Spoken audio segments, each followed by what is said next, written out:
अस्सलामु अलैकुम व रहमतुल्लाहि व बरकातुहू।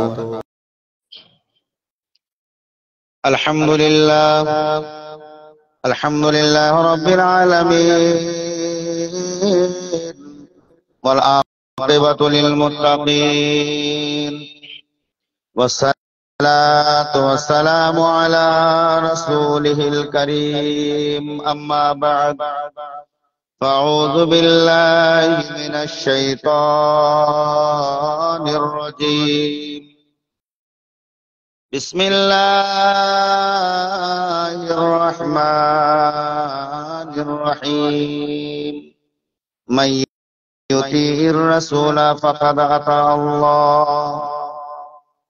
सदक़ल्लाहुल मौलाना अज़ीम व सदक़ रसूलुहुन नबियुल अमीनुल करीम व नहनु अला ज़ालिका लमिनश शाहिदीन वश्शाकिरीन वल्हम्दुलिल्लाहि रब्बिल आलमीन। كما قال الله تعالى في شان حبيبه الكريم إن الله وملائكته يصلون على النبي يا أيها الذين آمنوا صلوا عليه وسلموا تسليما اللهم صل على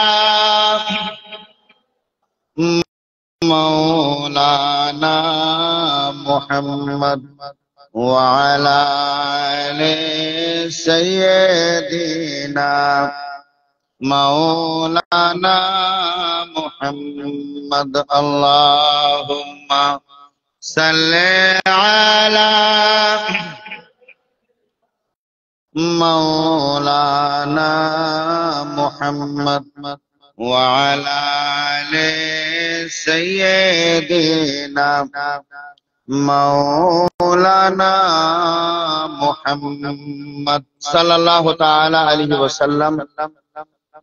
ব্রাদারান ইসলাম, যাবতীয় তারিফ প্রশংসা সে আল্লাহর যিনি এক ও দ্বিতীয়, পরে পরে পয়গম্বরে আজম সাইয়্যিদুল মুরসালিন আনিসুল গারিবিন রাহমাতুল লিল আলামিন নবী মুস্তাফা সাল্লাল্লাহু তাআলা আলাইহি ওয়াসাল্লামের উপরে কোটি কোটি বার শান্তির ধারা বর্ষিত হোক। সকলেই বলি আলহামদুলিল্লাহ, আল্লাহুম্মা আমিন।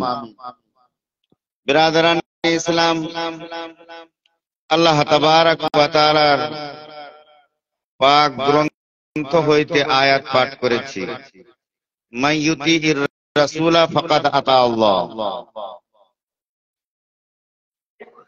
আল্লাহ রাব্বুল আলামিন যা নিজের বান্দাদের আদেশ করেছেন, যা হুকুম করেছেন, তাকে যদি পূর্ণভাবে মানতে হয় তাহলে নবীর ইতাআত, মান ইউতিইর রাসূলা, যে রাসূলের ইতাআত করল।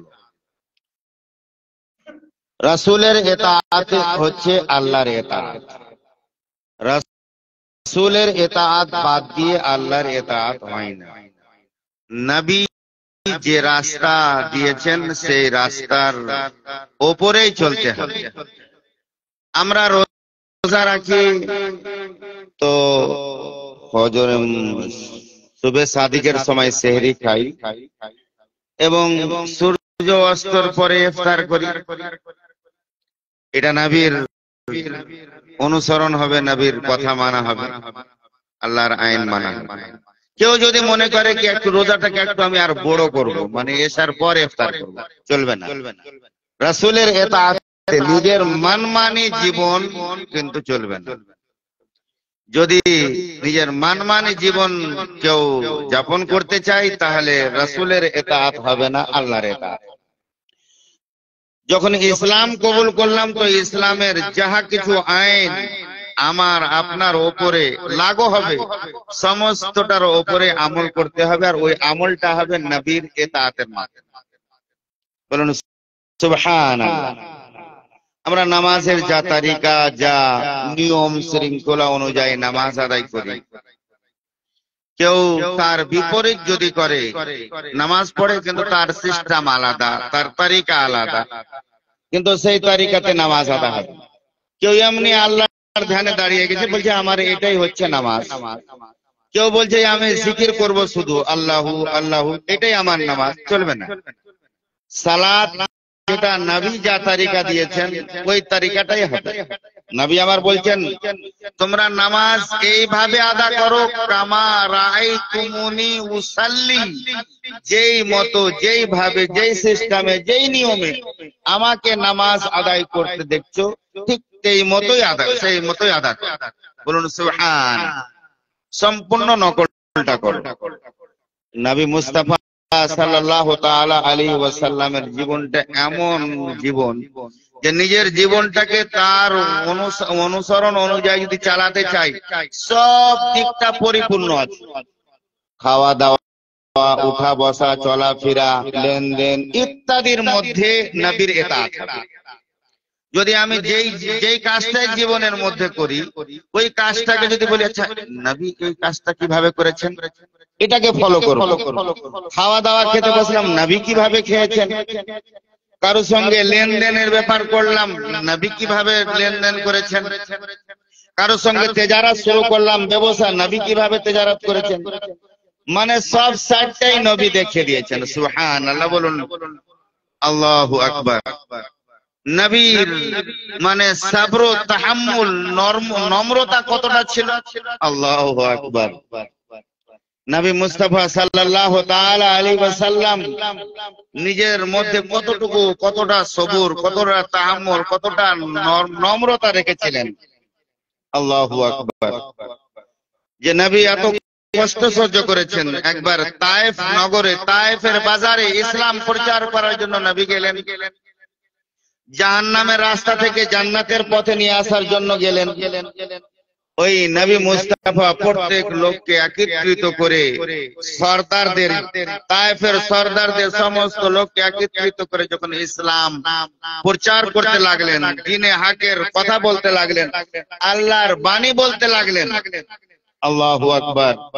তো ওই তায়েফ নগরের সরদারেরা কত গালি গালজ আরম্ভ করলো, কত ঘৃণা বাক্য মুখ দিয়ে বের করতে লাগলো, নবীকে বলতে লাগলো।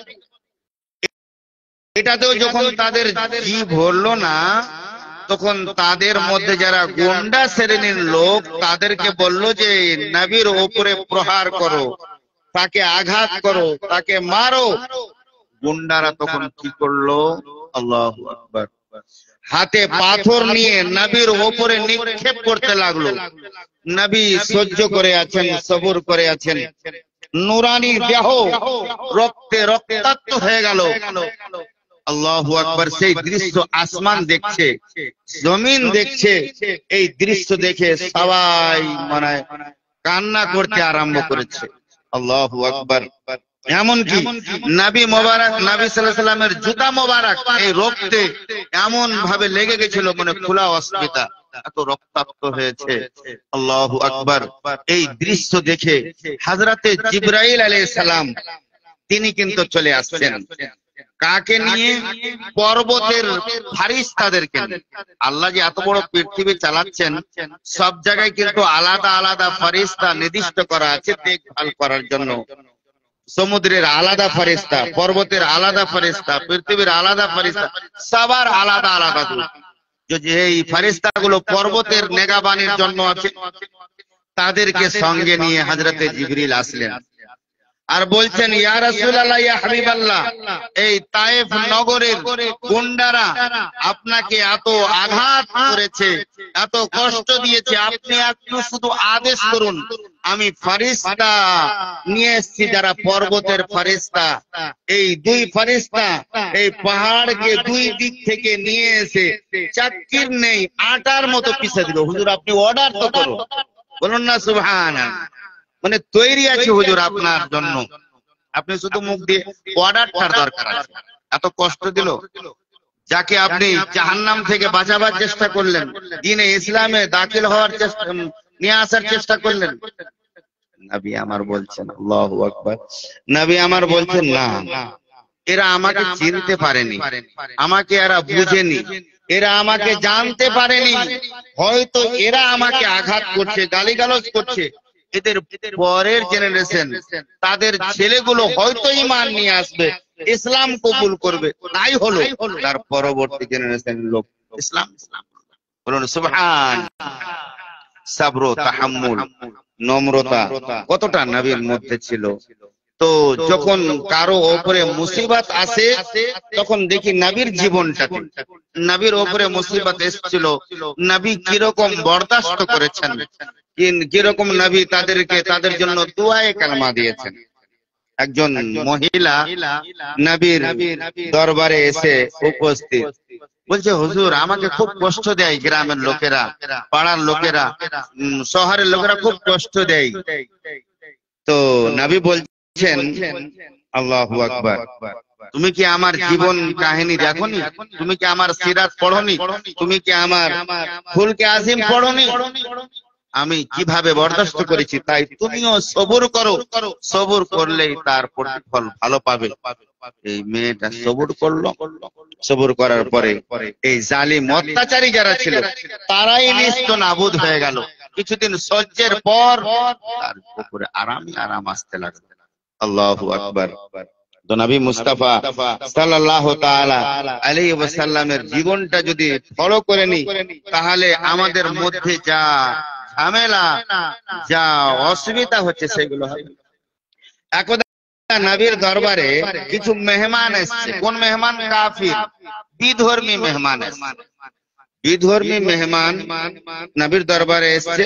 তো নবী বলছেন যে সাহাবায়ে কেরামকে বলছেন যে এক একজন করে তোমরা নিজের বাড়িতে এক একটা মেহমান বন্টন করো। তো সাহাবায়ে কেরাম তাই করলেন, একজনকে ও নিয়ে গেল, একজনকে ও নিয়ে গেল, 10 জন কিংবা 15 জন ছিল। এক একজন সাহাবী এক একজন মেহমানকে নিয়ে চলে গেল। একটা লোক কিন্তু বসে আছে, মানে ওকে কেউ লাইনি। না নেওয়ার কারণটা হচ্ছে ওই কাফিরটা পেটুক ছিল, মানে অতিরিক্ত খাদ্য খেত। তো বেশি খাওয়ার ফলে তাকে কেউ নিয়ে যায়নি। নবী বলছেন যে যার কেউ নাই তার জন্য আমি আছি, তোমাকে চিন্তা করার নয়, তুমি আমার সঙ্গে আমার মেহমান হও। তো এই পেটুক মানে খুব খাই, নবী নিজের বাড়ি নিয়ে গেলেন। নিয়ে যাওয়ার পরে যা রুটি বা খাদ্য তৈরি করেছিলেন নবীর বাড়িতে, মেহমানের জন্য একটা মেহমান আসতে গেলে যা আমরা সিস্টেম করি, কিছু বেশি করে তৈরি করি, মেহমানও খাবে, বাড়ির লোকও খাবে। তো যা তৈরি করেছিলেন নবীর বাড়িতে, তো নিজের হিস্সা তো খেলো, এমনকি নবীর বাড়িতে যতটুকু তাদের খাওয়ার মধ্যে সবটাই খেয়ে ফেলেছে। মানে এত পেটুক সবটাই, আগে পিছে কিন্তু তাকে আর চিন্তা নাই যে বেশি খেলে কি হবে।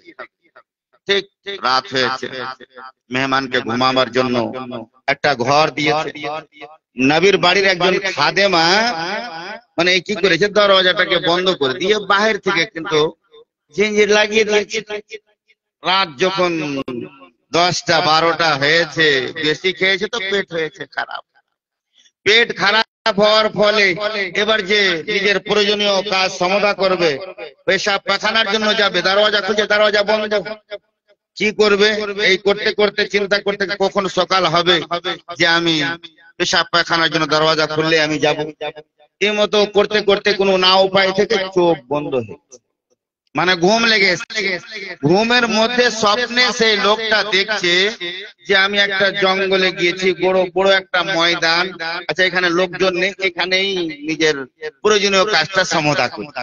তো স্বপ্নে দেখছে যে একটা ময়দানে পায়খানা করছে, কিন্তু আসলেই সে বিছানায় পেশাব পায়খানা করে পড়ে গেছে। এবার নবীর বাড়িতে নবীর বিস্তারকে নাপাক করে দিয়েছে, চিন্তায় চিন্তিত হয়ে আছে। নবী কিন্তু জানছেন যে মেহমানের অবস্থা খারাপ হয়ে গেছে। তো নবী সকালে গিয়ে দরজাটা খুলছে না, দরজা খোলার পরে একটু আড় হয়ে যাচ্ছে। নবী বলতে যাচ্ছেন, দেখাতে চাচ্ছেন যে আমাকে দেখে লজ্জিত না হয়, ও যেন আমাকে দেখতেই না পাই, না হলে তো লজ্জিত হবে। নবী একটু দরজার আড় হচ্ছেন, আর ওই লোকটা কাফিরটা খুব দ্রুত বেগে পালাচ্ছে। যখন পালিয়ে অনেক দূর চলে গেছে, এবার নবী মুস্তাফা বাড়িতে এসেছেন। সাহাবায়ে কেরাম বলছে আজকে আমি এই নোংরা, নবী বলছেন আমি নিজের হাতে পরিষ্কার করবো। হুজুর আপনি করেন না, আমরা তো আছি। বুঝি না, এর মধ্যে রহস্য আছে। এই সাফ করা, আমার সাফ করার মধ্যে রহস্য আছে। নবী পরিষ্কার করতে লেগেছেন। সাহাবায়ে কেরাম দেখছেন যে এর মধ্যে রহস্যটা কি আছে, নবী নিজেই পরিষ্কার করবেন। তো রহস্য কি আছে? কিছু দূর যাওয়ার পরে ওই কাফিরটা ওই নবীর ওই ঘরে একটা কিমতি হাইকাল, কেউ তরবারি বলছে, কেউ বলছে একটা কিমতি তাবিজ ছিল, ওই ভুলে গেছে রেখে গিয়ে অনেক দূর যাওয়ার পরে তাকে স্মরণ এসছে, তখন ফিরে আবার আসছে। এদিকে তো ভয় এটা বিস্তার নোংরা করেছে, কিন্তু ওই জিনিসটা দামি বলে চলে এসেছে। এবার দেখছেন যে নবী আমার এই অপবিত্র কাপড় বিস্তার গুলোকে নিজের হাতে পরিষ্কার করছেন। এই কাফিরের অন্তরটা পরিবর্তন হয়ে গেল। পরিবর্তন হওয়ার পরে বলছেন, হুজুর আপনি ছাড়ুন, পূর্বে আমাকে কলমা পড়ে ইসলামে দাখিল করুন। বলুন না সুবহানাল্লাহ। মানে সাধারণ বাহ্যিক দৃষ্টিতে দেখছেন সাহাবায়ে কেরাম নবী পরিষ্কার করছেন নোংরা কাপড়, কিন্তু আসলেই এর মধ্যে হিকমত ছিল, ওই কাফিরের অন্তরকে পরিষ্কার করছেন। সুবহানাল্লাহ। এবার আসার পরে ইসলামে দাখিল হল, ইসলাম কবুল করলো। নবীর আখলাক, নবীর চরিত্র এমন যে চরিত্র দেখেই কাফিরেরা ইসলাম কবুল করত, তারা ইসলামে দাখিল হয়ে যেত। ওনার মধ্যে নম্রতা কতটা। আর একটা নম্রতার কথা স্মরণ আসলো, ইহুদির সবচাইতে বড় আলিম নবীর সঙ্গে কিছু লেনদেনের ব্যাপার, মানে খেজুর কিনেছেন, তো হয়তো 3 দিন পর নবী দিবেন, 3 দিন পরে দেওয়ার কথা হয়েছে, একদিন পার হয়েছে, ওই ইহুদি আলিমটা এসে সব সাহাবায়ে কেরামের সামনে, হযরতে উমরও আছেন, তো উমরের সামনে নবীর এই কাপড় ধরে বলছে সেই ইহুদি আলিমটা, এই আমার খেজুরটা দিচ্ছেন না, মানে আপনার এই খানদানের এই নাকি চাল? আমরা যেমন খানদান উঠকে বলি, আব্দুল মুত্তালিবের খানদানের চরিত্র কি এই যে দেওয়ার কথা আপনি দিচ্ছেন না? মানে 2 দিন পরে দেওয়ার কথা, অথচ এই কথা ইহুদি আলিমটা বলতে লেগেছেন। হযরতে উমর কিন্তু তিনি গরম হয়ে গেছে, আর গরম হওয়ার পরে বলছে, এই দুশমনের রাসূল, এই রাসূলের দুশমন, যদি নবীর আদবটা আমি খেয়াল না করতাম, এখনই তরবারি দিয়ে তোমার গর্দনকে উড়িয়ে দিতাম। নবীর সামনে গুস্তাখি করার জন্য এসেছো?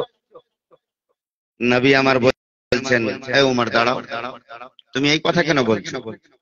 তোমার বলা উচিত ছিল আমাকে যে আপনি তাড়াতাড়ি তার খেজুরটা দিয়ে দেন, আর ওই লোককে বলা উচিত ছিল তোমার যে একটু নিবা, তো একটু নরমি ভাবে নাও, আরাম করে নাও, এই কথাটা মানে বলো।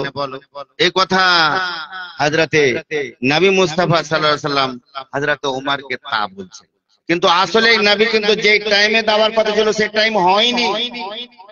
এবার নবী আমার বলছেন যে যা তার সঙ্গে কথা ছিল অতটা খেজুর দাও, আর কিছুটা খেজুর বেশি দাও। বেশি কি কারণে? এই উমর, তুমি যে ওর উপরে রেগে গিয়েছো, রাগার বদলে কিছুটা খেজুর এক্সট্রা দাও, আর যে দাওয়ার ছিল, দেওয়ার পর ছিল অতটা। এই দেওয়ার পরে ইহুদি আলিমটা হযরতে উমরকে বলছে যে আপনি আমাকে চিনেন? আমি কে? তো না, তো তুমি কি ওই আব্দুল্লাহ ইবনে সানা? হ্যাঁ হ্যাঁ, তো তুমি এরকম কেন ব্যবহার করলে? এত তুমি আলিম হওয়া সত্ত্বেও এরকম কেন? বলছে আমি এটা করেছি, কারণটা হচ্ছে নবীর মধ্যে যা গুণ, নবীর যা চরিত্র, নবী কিরকম হবেন, তার বাড়ি কোথায় হবে, তার বাবার নাম কি হবে, মায়ের নাম কি হবে, কোথায় জন্ম হবে, তিনার যে সমস্ত সিরাত গুলো আমি পূর্বেই তাওরাত কিতাবে পড়েছিলাম, নবীর মধ্যে এক এক করে সবটাই পেয়ে গেছি। বলুন সুবহানাল্লাহ। 2টা জিনিস শুধু পেয়েছিলাম না দেখতে, ওই 2টার ইমতিহান পরীক্ষার জন্য এসেছিলাম। সবটাই পেয়েছিলাম, 2টা পেয়েছিলাম না দেখতে। কি? নবীর মধ্যে নম্রতা থাকবে, আর যতই তার উপরে মূর্খতা দেখাবে, মূর্খামি, নবী আরো নরম হবেন, রাগান্বিত হবেন না। আজকে সেটাও যে দুটা নবীর মধ্যে দেখতে বাকি ছিল, সেই দুটাও দেখে নিলাম। হুজুর বেয়াদবি মাফ করুন, আমাকে কলমা পড়িয়ে ইসলামে দাখিল করে নেন। সুবহানাল্লাহ। তো নবী কত নম্রতা, লেনদেনের কথাই রাখছেন না, একবারে উমর রাখছেন, তো তাকেও আবার নিষেধ করছেন। এই হচ্ছে চরিত্র, নবী চরিত্রবান, নবীর চরিত্রকে খুলকে আজিম বলা হয়েছে। নবীকে তো এই জন্য পাঠিয়েছেন আল্লাহ, যে ইসলামকে এমন ভাবে প্রচার করবে যে সবার মধ্যে ইসলামের নূর জ্বালিয়ে দেবেন। তো এই নূরটা, এই লাইটটা সবার মধ্যেই জ্বলেছে। রকমের খাতাম আল্লাহু আলা কুলুবিহিম, কারো মধ্যে আল্লাহ দিলে মোহর লাগিয়ে দিয়েছেন, তারা পরিবর্তন হয়নি। কিন্তু যাদের মধ্যে পরিবর্তন হওয়ার ছিল, একটা হচ্ছে আসলি, একটা হচ্ছে আরজি, একটা হচ্ছে চিরস্থায়ী, একটা হচ্ছে ক্ষণস্থায়ী। যার মধ্যে কুফর চিরস্থায়ী ছিল সে পরিবর্তন হলো না, যার মধ্যে কুফর ক্ষণস্থায়ী ছিল, চিরস্থায়ী নয়, নবীর নেগাহে নবুয়াতে সেটা পরিবর্তন হয়ে গেল।